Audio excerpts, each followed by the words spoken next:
To add Afterpay to your Wix website, start by creating an Afterpay account if you haven't already.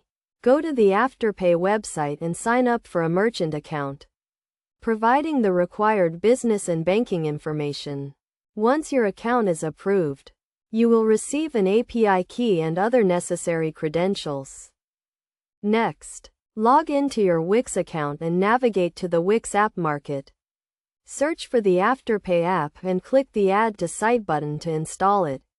You will be redirected to the Afterpay app settings page, where you will need to enter your API key and other credentials provided by Afterpay. Configure the Afterpay app settings according to your business needs, including the payment methods and currency you accept. Make sure to test the payment process to ensure it is working correctly.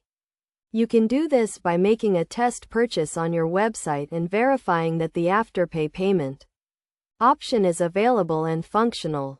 To display the Afterpay payment option on your website, go to the Wix editor and navigate to the payment settings page.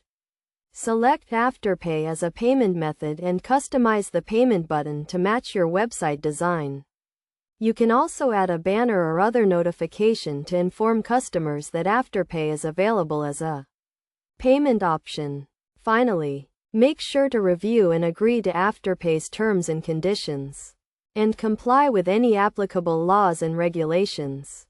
By following these steps, you can easily add Afterpay to your Wix website and offer your customers a convenient and flexible payment option. This will help increase conversions and improve the overall shopping experience on your website.